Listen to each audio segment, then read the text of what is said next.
BRS రాష్ట్ర కార్యనిర్వాహక అధ్యక్షులు కేటీఆర్ గారు, కార్యక్రమంలో పాల్గొన్న సహచర మాజీ మంత్రివర్గ సహచరులు, మాజీ పార్లమెంట్ సభ్యులు, శాసనసభ్యులు, శాసనమండలి సభ్యులు, బీఆర్ఎస్ పార్టీ నాయకులు, ప్రత్యేకించి ఈ కార్యక్రమాన్ని ఇంత అద్భుతంగా రూపొందించిన మిత్రుడు రాకేష్ అండ్ టీం, మిత్రులందరికీ నమస్కారం.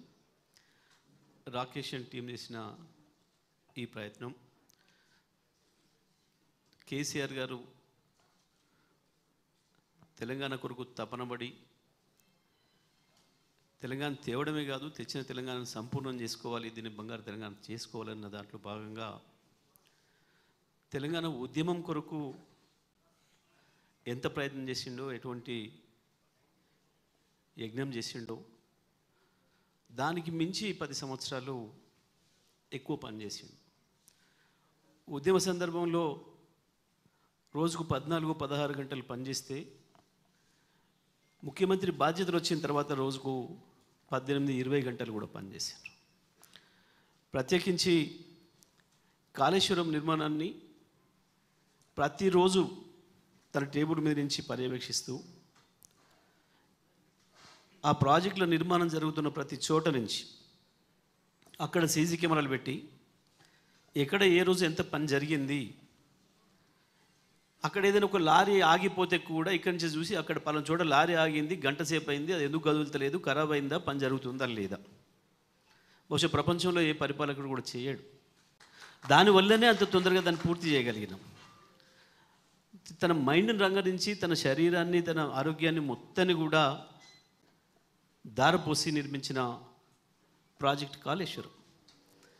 కేసీఆర్ ఏ కాళేశ్వరాన్ని ఇష్టపడి చేసిండో, ఏ రైతాంగం కొరకు, ఏ వ్యవసాయ రంగాన్ని బాగు చేయాలని ప్రయత్నం చేసిండో, ప్రధానంగా ఆ రైతాంగం నుంచి కేసీఆర్ని దూరం చేయడానికి, తెలంగాణకు నీళ్ళు ఇచ్చే శాశ్వతమైన వరప్రధానిగా ఉన్న కాళేశ్వరాన్ని కట్టడాన్ని వ్యతిరేకిస్తున్న శక్తులు, ఇక్కడ కేవలం రేవంత్ రెడ్డి అనబడే గింతంతో వ్యతిరేకించడం కాదు. దీని వెనకాల చాలా దుర్మార్గమైన కుట్ర ఉంది. కాళేశ్వరాన్ని కట్టడం ద్వారా మాకు నష్టం జరుగుతుంది అనుకొని ఇవాళ బనకచెట్ల కథ అడ్డమవుతుందన్న కుట్రదారులు ఎవరైతున్నారో వాళ్ళ డైరెక్షన్లో జరుగుతూ ఉంది దీనిపైన ప్రచారం.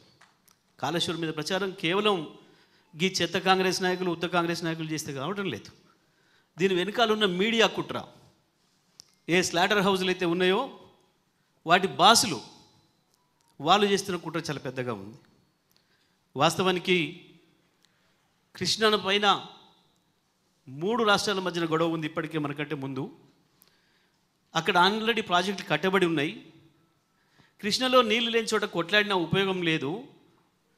ఏ పద్ధతులనైతే వాళ్ళు పోతిరెడ్డిపాడును అడ్డగోలుగా పెంచుకొని కృష్ణ నీళ్లను దోసుకుపోయే ప్రయత్నం చేసినరో, మనకు అంతకు మించిన అద్భుతమైన అవకాశం ఉంది, ఇక్కడే ఉంది, కాళేశ్వరం దగ్గరే ఉంది అని చెప్పి దాన్ని దొరకబట్టి దానితోని తెలంగాణను శాశ్వతమైన కరువు విముక్తిగా చేయాలన్న ఆలోచనతో కేసీఆర్ గారు తీసుకొచ్చిన ఈ ప్రాజెక్టును కేవలం గోదావరి పైన మీరు ఎట్టి పరిస్థితులలో కూడా పైనీళ్ళు ముట్టుకోవద్దు అని చెప్పి 70 సంవత్సరాలుగా ఏ కుట్రలు అయితే జరిగినాయో ఆ కుట్రల్ని ఛేదించి గొంతే పట్టుకుంటాం, మేము ఇక్కడి నుంచే తెచ్చుకుంటామని చెప్పి ఏ నీళ్లు లేని చోట ప్రాణహిత పైన తమిడిహట్టి దగ్గర కట్టాలని చెప్పి కుట్ర చేసి ప్రాజెక్టే ప్రారంభించకుండా కాలువలు దోవే అద్భుతమైన ప్రయోగం చేసింది జలయజ్ఞం.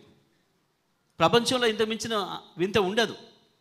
వాస్తవానికి ఒక ప్రాజెక్టు కట్టి ప్రజలకు నీళ్ళు ఇవ్వాలనుకుంటే ప్రాజెక్టు ముందు పూర్తి చేసి తర్వాత కాలువలు దవ్వుతాడు ఎవడైనా ఈ ప్రపంచంలో.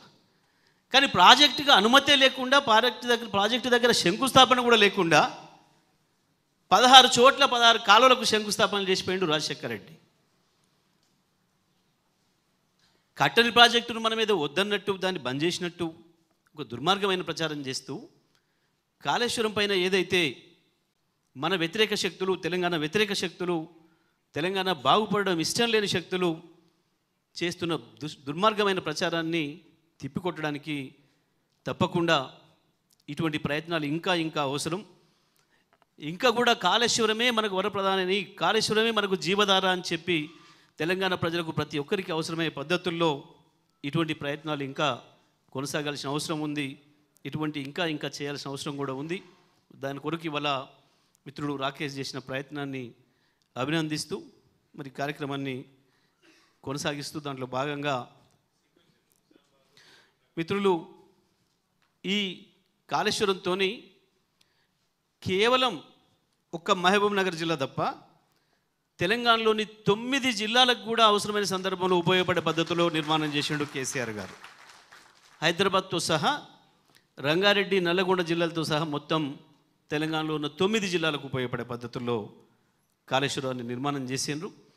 కాళేశ్వరం నిర్మాణమైన తర్వాత దాని మొట్టమొదటి ఫలితాన్ని పొందింది సూర్యాపేట జిల్లా. సూర్యాపేట జిల్లాలో మా ప్రజలు అద్భుతంగా కాళేశ్వర జలాలకి 1,00,000 జన హారతి అని చెప్పి అద్భుతమైన ప్రోగ్రాం కూడా చేసారు తెలంగాణ రైతాంగం, సూర్యాపేట జిల్లా రైతాంగం కూడా. ఇంత స్పష్టంగా ఉన్న తర్వాత కూడా కాళేశ్వరమే లేదు, కూలిపోయింది అని చేసి వాళ్ళు చేసినది దుర్మార్గం ఏదైతే ఉందో, ఇప్పుడు మనకు రాకేష్ టీమ్ చూపించిన ప్రతి చోట కూడా ఇప్పుడు నిన్న మొన్న వీళ్ళు పోయినప్పుడు నడుస్తున్న పంపులు అవన్నీ కూడా పూర్తిగా నందిమేడారం కావచ్చు, గాయత్రి కావచ్చు, అక్కడి నుంచి వెళ్ళి పైకి అన్నపూర్ణ కావచ్చు, రంగనాయక సాగర్ కావచ్చు, మల్లన్న సాగర్ కావచ్చు, కొండపోచమ్మ కావచ్చు, ప్రతి చోట కూడా ఇప్పుడు ఇవాళ నడుస్తున్న పంపులు ఇవన్నీ కూడా ఇవాళ నడుస్తున్నాయి అంటే కాళేశ్వరం ఉన్నది, కాళేశ్వరం సజీవంగానే ఉన్నది. కాళేశ్వరం ఎక్కడికి పోలేదు, పోయింది వీళ్ళ బుర్రల్లో, తెలంగాణ ఆత్మలే కూడా పోయింది వాళ్ళ మనసులో తప్ప కాళేశ్వరం ఉంది, ఉంటుంది. తప్పకుండా తెలంగాణను మళ్ళీ కాళేశ్వరమే బతికిస్తుంది, ఎప్పటికీ అందులో సందేహం లేదు. ప్రాజెక్టులు కట్టుకుంటే ఎవడైనా రెండో పంట కొరకు కట్టుకుంటారు ప్రధానంగా. మొదటి పంట ఎట్లా నడిచిపోతుంది వర్షాలకి, వచ్చి అడపదడప వర్షాలకు కూడా. కానీ ప్రపంచంలో ఎవడు కట్టినా నీళ్ళని రిజర్వాయర్లు కట్టుకొని నిర్మాణం చేసుకునేది రెండో పంట కొరకు. కానీ ఇప్పటికీ 2 సార్లు వచ్చిన యాసంగి పంటలను ఎండబెట్టింది కాంగ్రెస్ ప్రభుత్వం, కాళేశ్వరం పంపుల్ని ఆన్ చేయకుండా అంతటా. ఇప్పుడు తప్పని పరిస్థితులలో ఒత్తిడి మొదలైన తర్వాత ఈ పై పంపులు ఆన్ చేసిండ్రు. ఎట్టి పరిస్థితులలో ఎండాకాలం వచ్చే నాటికి మేడిగడ్డ దగ్గర పైన ఉన్న Kannepalli pump house, Sundilla Annaram pump హౌజులను కూడా ఆన్ చేసే పద్ధతుల్లో మన ఒత్తిడి రావాలంటే ఈ ప్రయత్నాలు జరగాలి.